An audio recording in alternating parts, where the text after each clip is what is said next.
Good evening. My name's Cleo Pearson. I'm just coming up to retirement age. I can't really recall when my father came from Jamaica to England because I remember that he had left me being younger. But myself and my brother and my mum joined him when I was around 4 to 5 years of age. I don't think the impact of my father leaving was that great that I can remember.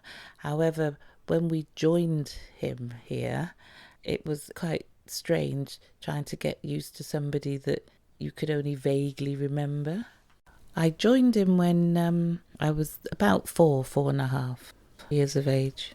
When I sort of met him when I came to England, it wasn't that he was a total stranger, but you think, oh, I know him from somewhere. And then being when we were back and everybody was together, different images came into your head. But yeah, it wasn't an uncomfortable reunion.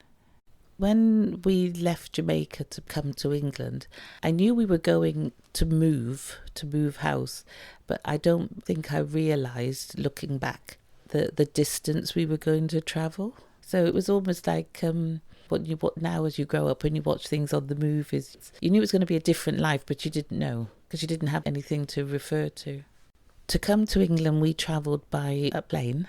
So the excitement was going on a trip, as a young child going on a trip and then going to the airport, the bits I can remember, and actually just being on a plane. And it was all just a new sort of surreal experience. The travelling from Jamaica to England, my mother was never going to come if she was going to come by boat because she didn't like the water. So if that was the only way, I think, to travel, we wouldn't have come here. When we moved to the UK and we'd settled in Gloucester, it was strange. I think the thing that actually was quite shocking, and then I had an accident as a result of it, was I was going to school and just happened to hear an aeroplane. And so I'm walking to school looking up at this aeroplane, believing, not understanding it all and thinking, oh, I'm here, and I was up there, and then walked into a bus stop.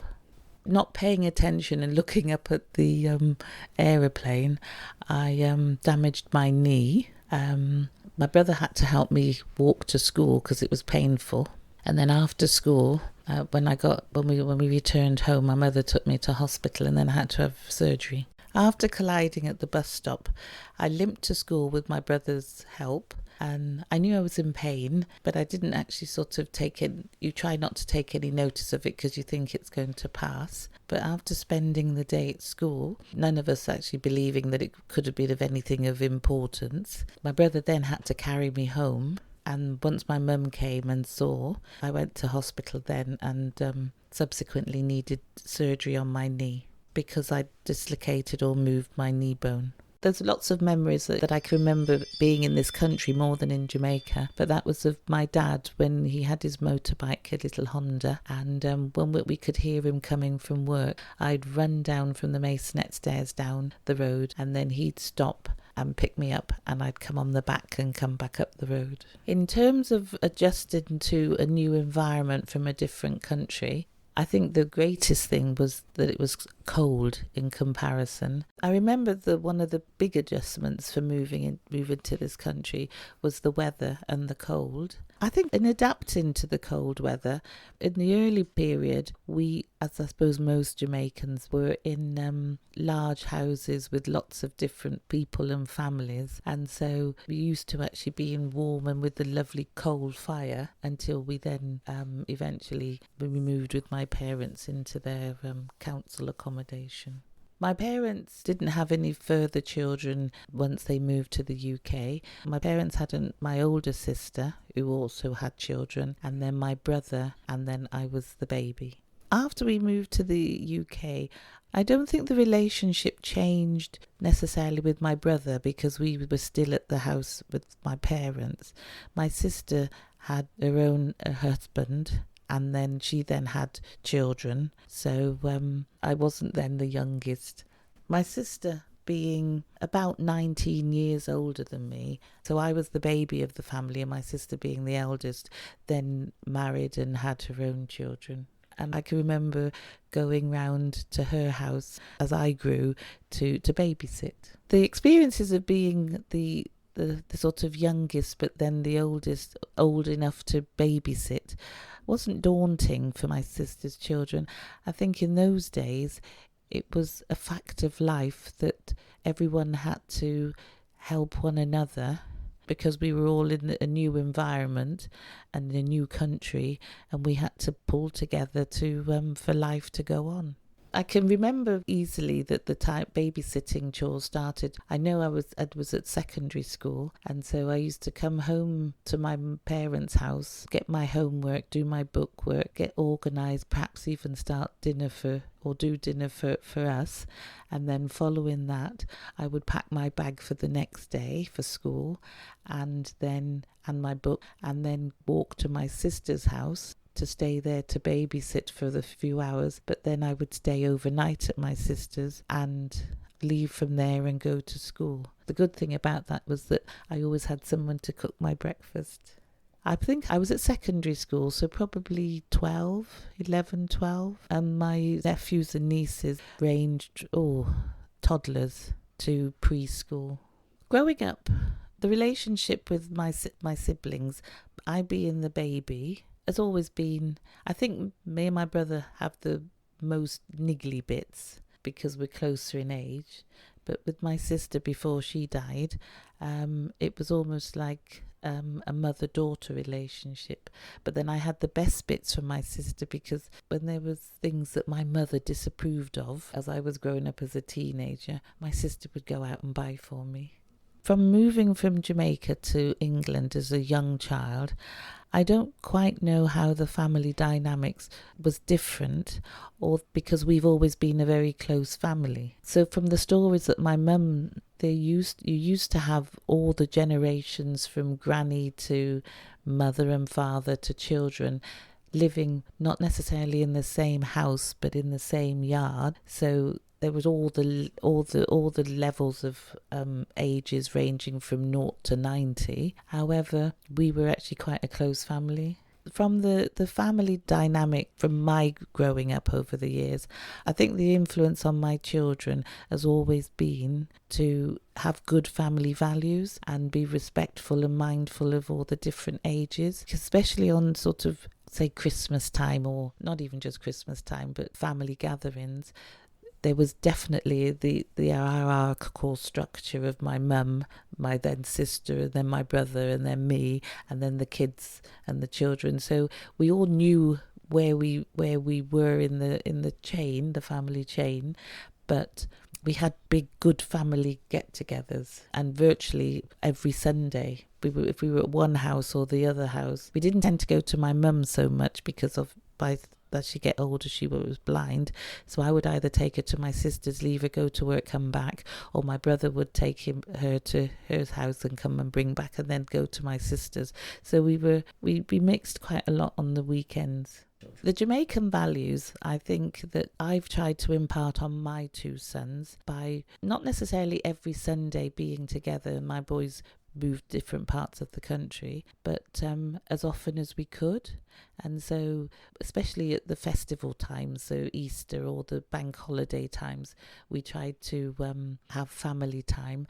The most times we all met up or congregated was either at my mother's house or my house, because we lived near one another, so that we could actually accommodate the whole range of children from 0 to 20. With the sort of journey from Jamaica to England, I've tried to impart to both of my children, and shown them the differences at different times because of the age range between my two boys.